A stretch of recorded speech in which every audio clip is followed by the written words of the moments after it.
मेरे प्यारे देशवासियों, कैसे हो आप लोग। चलिए मुद्दे पे आते हैं। दोस्तों, आज का मुद्दा मैं लेने वाला हूँ वो है बिटकॉइंस। बहुत सारे दिनों से मैं देख रहा हूँ कि बिटकॉइंस को ट्रेडिंग करने के लिए बहुत सारे ऐप्स मार्केट में आ गए हैं। इंडिया से और बाहर की कुछ कंट्रीज से आ रहे हैं।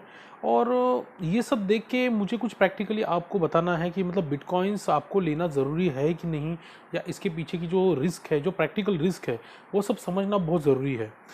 दोस्तों, बचपन से हमें आदत रहती है कि हमारे माँ बाप ने अगर हमें कुछ छोटा सा 5-10 रुपया दिया या फिर कुछ भी अमाउंट दी, या कोई अपने घर पे मेहमान आते हैं तो जो भी हम लोगों को कोई गिफ्ट्स में पैसा मिलता था तो हम लोग उसको संभाल के रखते थे। कहीं पे संभाल के रखते थे, किसी पे एक पेटी में संभाल के रखते थे, कॉइन बॉक्स में संभाल के रखते थे, या अपने बैग्स में संभाल के रखते थे। ये हम सबको आदत थी।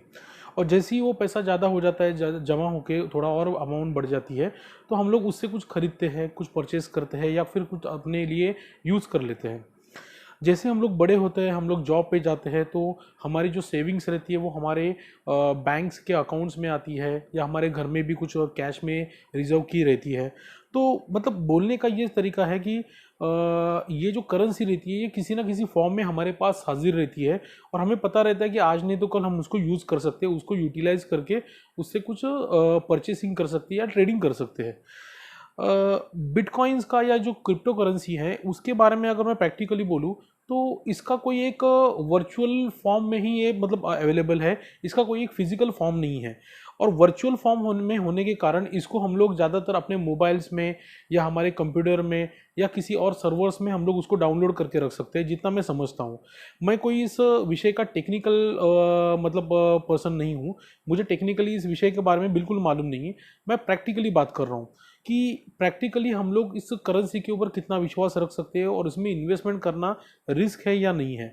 तो जबकि हम लोग इसको कोई फिजिकल फॉर्म में स्टोर करके नहीं रख सकते, तो कल उठ के ये कभी भी करप्ट हो सकती है, क्योंकि ये तो एक प्रोग्राम है, बराबर। बिटकॉइन एक प्रोग्राम है, ये डेटा माइनिंग से आता है, ये आपको सबको पता है। इसके ऊपर बहुत सारे लोगों ने टेक्निकल वीडियोस बनाए हैं। तो इसको स्टोर करने के लिए भी कोई टेक्निकल माध्यम ही चाहिए। अब समझ लीजिए, अगर गलती से कुछ प्रॉब्लम हो जाए, अगर वो डिवाइस ख़राब हो जाए, वो हार्ड डिस्क ख़राब हो जाए, वो कंप्यूटर ख़राब हो जाए, और अचानक से ये क्रिप्टो करेंसी का जो अकाउंट है आपके पास है वो अचानक से वैनिश हो जाए, तो आप क्या करोगे। तो आपके पास कोई ऐसा रास्ता है कि उसको रिकवर कर सकते हो?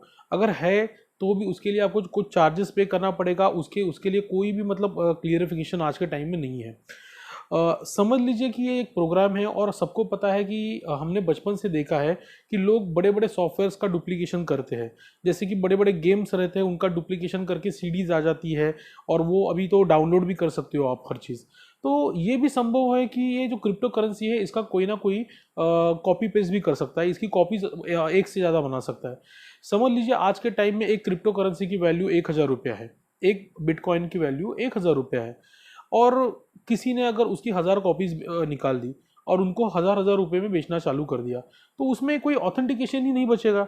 और जब ये चीज़ें ज़्यादा बढ़ जाएंगी तो ऐसी भी नौबत आ सकती है कि क्रिप्टो करेंसी का रेट पूरी तरह से डाउन हो जाएगा। दूसरी एक सबसे बड़ी बात, ये जो क्रिप्टो करेंसी को ट्रेडिंग करने वाले ऐप्स है, ये ज़्यादातर क्रिप्टो करेंसी के ट्रेडिंग के लिए फिजिकल अमाउंट को यूज़ करते हैं, यानी आपका नेट बैंकिंग और आपकी जो नेट बैंकिंग है उससे यूज़। वो क्रिप्टो करेंसी से क्रिप्टो करेंसी को परचेस करने का कोई रास्ता नहीं बताते, वो आपसे आपसे आपका पैसा लेते हैं। तो इसका मतलब क्या है कि ये जो ट्रेडिंग ऐप है ये तो बीच में पैसा कमा रहा है। कल उठ के आपने चलो एक बिटकॉइन कॉइन अपने परचेस कर लिया किसी एक एप्लीकेशन के माध्यम से। कल उठ के वो एप्लीकेशन बंद हो गया, कल उठ के उसका कोई ऑथेंटिकेशन ही बचेगा नहीं, तो आप क्या करोगे। दोस्तों, प्रैक्टिकली मैं ये मानता हूँ कि जब तक किसी करेंसी को गवर्नमेंट की कोई एक बॉडी ऑथेंटिकेट नहीं करती और उसकी गारंटी नहीं लेती कि आपको इसका 100% रिटर्न मिलेगा, तब तक मैं नहीं मानता हूँ कि प्रैक्टिकली उसमें इन्वेस्टमेंट करना चाहिए। ये एक तरीके की पॉन्जी स्कीम सी हो जाती है या फ्रॉड स्कीम सी हो जाती है, जिसमें पहले आपको बहुत बड़ा रिटर्न्स देने का वादा किया जाता है, दिखाया जाता है कि देखिए लोगों ने इतना सारा पैसा कमाया, लोग और भी कमाएंगे। और एक दिन ऐसा हो जाता है कि वो स्कीम बंद हो जाती है, वो कंपनी वाइंड अप हो जाती है, और और उसके बाद जितने भी लोगों ने इन्वेस्टमेंट्स किए, अपनी पूरी लाइफ की ज़िंदगी की पूरी सेविंग्स लगाई है, तो वो लोगों का सबका पैसा डूब जाता है। ये पहली कंडीशन नहीं है, आप लोगों ने हर किसी ने इस कंडीशन को फेस किया रहेगा। मैंने भी 2-3 बार ऐसी कंडीशंस को फेस किया है कि मैंने कुछ चीज़ों में इन्वेस्टमेंट की थी और वो इन्वेस्टमेंट ही मेरी ख़त्म हो गई। तो जब तक क्रिप्टो करेंसी को कोई भी गवर्नमेंट लीगलाइज नहीं करती, इंडियन गवर्नमेंट उसको लीगलाइज नहीं करती, उसके ऊपर कोई क्रिप्टो करेंसी के लिए के ऊपर कोई ये गवर्नमेंट बॉडी नहीं बिठाती कि जो हमें अश्योरेंस दे कि आप इसमें इन्वेस्टमेंट करो, इसमें हम लोग आपको रिटर्न दिलवा देंगे, या फिर जो भी है आपका कम से कम इन्वेस्टमेंट किया हुआ पैसा तो रिफंड मिलेगा, तो ही आप उसमें मतलब इन्वेस्टमेंट करोगे, तो वो एक लायबल होगा या फिर वो प्रैक्टिकल होगा। अब रहा सवाल कि बहुत सारे ऐसे लोग हैं जो इसमें इन्वेस्टमेंट कर रहे हैं। ऐसी न्यूज़ आती रहती है कि बड़े बड़े बिजनेसमैन, जैसे कि आपको सबको पता है कि टेस्ला कार के इलॉन मस्क, उन्होंने भी इसमें इन्वेस्टमेंट किया। हमारे देश के कुछ ऐसे एक्टर्स हैं, हमारे देश के कुछ ऐसे बिजनेसमैन्स हैं, कुछ इन्फ्लुएंसर्स हैं, उन लोगों ने भी इसमें इन्वेस्टमेंट्स किया है।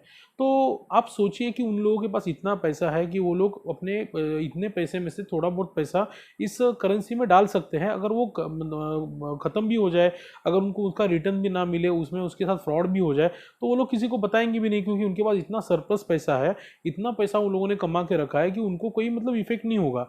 बट आपके मेरे जैसे जो मिडिल क्लास फैमिली के लोग हैं, या फिर जो लोग कमा के खा रहे हैं, जो लोग अपना मेहनत करके अपनी सेविंग्स कमा रहे हैं, तो उनके लिए तो ये बहुत बड़ा डिजास्टर हो जाएगा। अब रहा सवाल, ये जो बड़े बड़े लोग जो इन्वेस्टमेंट कर रहे हैं, उनको देख के ये जो मतलब बड़े बड़े ऐप्स आ गए हैं जो ट्रेडिंग के लिए आप लोगों को इनकरेज करते हैं, बहुत सारे यूट्यूबर्स हैं, मतलब बहुत दुख की बात है कि बहुत सारे यूट्यूबर्स इस बिटकॉइंस को या फिर ये क्रिप्टो करेंसी को बहुत ज़्यादा मतलब प्रेशराइज कर रहे हैं लोगों को, उनको इन्फ्लुएंस कर रहे हैं कि आप लोग इसमें इन्वेस्टमेंट करो, हम लोग इसका अश्योरेंस देते हैं। बट जब अगर इसमें कोई भी प्रॉब्लम आएगा तो ये लोग वापस आगे आने वाले नहीं है, ये लोग आपका पैसा वापस देने वाले नहीं है। सोचो, अगर आपका 1-2 लाख रुपया अगर उसमें अटक गया, उसके बाद में आपका क्रिप्टो करेंसी आपके पास से वैनिश हो गया, या फिर वो हैक हो गया, कुछ भी प्रॉब्लम हो गया, तो उसका अश्योरेंस कोई लेने वाला नहीं है। तो इसमें इन्वेस्टमेंट करने से पहले सिर्फ इतना ही सोचिए कि अगर उस इन्वेस्टमेंट से मुझे बहुत बड़ा इफेक्ट हो रहा है, तो ऐसी पॉन्जी स्कीम्स में, ऐसी स्कैम स्कीम्स में आप पैसा मत डालिए, ये एक रिस्की फैक्टर्स है। मैं भी वॉरेन बफेट जी के सिद्धांतों को मानता हूँ। वो एक कॉमन सा सिद्धांत है कि कभी भी एक जगह पे इन्वेस्टमेंट नहीं करनी चाहिए। उनको उनकी ये सोच को बहुत लोगों ने मतलब अपनाया है, मैंने भी उसको अपनाया है। तो इस हिसाब से अगर आपका मतलब जो सेविंग्स है, आपकी जो इन्वेस्टमेंट्स है, उसमें से थोड़ा सा अगर हिस्सा उसमें डाल के रखें, तो जिसकी वजह से अगर आपको लगे कि चलो अगर आगे जाके अगर ये मेरे को रिटर्न भी ना आ जाए, तो फिर कोई प्रॉब्लम नहीं हो सकता, मेरी लाइफस्टाइल वैसे ही मेंटेन रहेगी, मेरी फैमिली है उसको कोई इफेक्ट नहीं होगा, तो आप उसमें इन्वेस्टमेंट करके रखिए। अब सोचो 2008 या 9 में ये बिटकॉइन फर्स्ट टाइम आया था। स्टार्टिंग में जिन लोगों ने बहुत चीप रेट में इन बिटकॉइंस को खरीदा रहेगा, उस टाइम में समझ लीजिए 100-200 रुपये में एक बिटकॉइन मिला रहेगा, और आज वही बिटकॉइन अगर लाखों रुपए में बिक रहा है, तो उन लोगों को तो फायदा ही हो रहा है। मगर वो लोग जिनको बेच रहे हैं, वो लोग अपना जो 1 लाख रुपया डाल रहे हैं, उनको आगे जाके उस 1 लाख का 10 लाख रुपया मिलेगा, या 1,000 रुपये का जो 1 लाख रुपये का 10 लाख रुपया मिलेगा, इसका कोई गारंटी नहीं है। क्योंकि आगे उठ के अगर ये बिटकॉइंस अगर अचानक से वैनिश हो गए, अगर ये प्रोग्राम ही करप्ट हो गया, अगर किसी ने हैकिंग कर लिया, अगर वर्ल्ड वाइड इसमें कुछ क्राइसिस आ गए, तो उसके बाद इतने लोगों ने जो इतना ज़्यादा पैसा डाल के रखा है, तो वो सब तो एक झटके में ही मतलब ख़त्म हो जाएगा, एक झटके में भी स्कैम हो जाएगा। मेरा सबसे बड़ा डर इस चीज़ के बारे में क्या है मालूम है? ये सबसे बड़ा डर है कि मतलब चाइना इसमें इन्वॉल्व है। चाइना अपने देश में बहुत ज़्यादा डेटा माइनिंग करके ये क्रिप्टो करेंसी को बहुत ज़्यादा देशों में स्प्रेड कर रहा है। वो लोग फंड कर रहे हैं लोगों को एनकरेज करने के लिए कि आप इसमें इन्वेस्टमेंट करो। देखिए, चाइना सबसे ज़्यादा बदनाम है कि वो पूरे दुनिया में हर देश में बहुत सारे लोगों के वेबसाइट्स को हैक करती है, सिस्टम्स को हैक करती है, और बाद में जो आपने देखा रहेगा कि रैंसमिंग होता है, उसके एवज में वो लोग क्रिप्टो करेंसी मांगते हैं। जैसे कि प्रेजेंटली आपने देखा रहेगा कि ये जो मुकेश अंबानी के घर के सामने वाला जो केस था, उनको भी जो थ्रेट आया था, उसमें भी उनसे क्रिप्टो करेंसी के रूप में रैंसम मांगी गई थी। इससे पहले भी 2-3 बार ऐसा मैंने सुना है कि कुछ बैंक्स की वेबसाइट्स को हैक करके हैकर्स ने क्रिप्टो करेंसी में रैंसम मांगा था कि इतना क्रिप्टो करेंसी आप हमको दे दो। तो आगे जाके ये क्रिप्टो करेंसी एक तरीके से मतलब इस तरीके का रैंसम और ये जो बैड या क्रिमिनल एक्ट है उसके लिए ही यूज़ किया जा सकता है। तो इस करेंसी को कितना इनकरेज करना चाहिए ये तो गवर्नमेंट्स के ऊपर है। एक्चुअली ये गवर्नमेंट का काम है कि उनको इनको रेगुलाइज करना चाहिए, इस चीज़ को फिल्टर करना चाहिए। अगर इसमें कोई स्कैम्स हो रहे हैं, कोई और कंट्रीज से अगर हमारे देश के ऊपर साइबर अटैकिंग हो रहा है, हमारे देश के लोगों का इन्वेस्टमेंट चोरी किया जा रहा है, तो ये तो गवर्नमेंट की मतलब इसमें इंटरफेरेंस होना चाहिए। दुर्भाग्य से अभी भी गवर्नमेंट ने इस चीज़ के ऊपर ज़्यादा ध्यान नहीं दिया है और बहुत सारे यंग लड़के लोग ये जो यूट्यूबर्स हैं उनके चक्कर में आके बिटकॉइंस में पैसा डालने की कोशिश कर रहे हैं, या तो वो अपने घर से बोरो कर रहे हैं, या तो ये अपनी जो छोटी मोटी सेविंग्स है उसको वो लोग उसमें डाल रहे हैं, या तो फिर अपने जॉब में से जो कमा रहा है उसमें से पैसा उसमें डाल रहा है। तो इसमें एक बहुत बड़ी रिस्क है। अब एक जवान लड़का है, उसका अगर पैसा चला गया तो वो तो कमा लेगा, बट किसी आदमी ने अगर अपनी बहुत ज़्यादा पूंजी इसमें लगा के रखी है तो उसके लिए तो ये बहुत बड़ा इफेक्ट हो जाएगा। तो इसलिए इसमें इन्वेस्टमेंट करने से पहले इसके पीछे की जो ये सबसे बड़ी रिस्क है कि ये एक वर्चुअल करेंसी है, ये कभी भी वैनिश हो सकती है, इसका डुप्लीकेशन कोई भी कर सकता है, और उसकी वजह से इसमें अगर कोई इफेक्ट हो गया तो वो झेलने के लिए आप खुद को तैयार रखिए। बस प्रैक्टिकली मैं आपको यही कहना चाहता हूँ। इस टॉपिक के ऊपर बोलने के लिए बहुत सारी चीज़ें हैं, मैं और कुछ वीडियोस में भी इसके ऊपर आपको बात करूँगा। इस वीडियो में फ़िलहाल तो इतना ही, और इसी तरह आप नए नए वीडियोस के लिए मेरे साथ जुड़े रहिए। जल्दी मिलते हैं नए वीडियोस के साथ। Best of luck.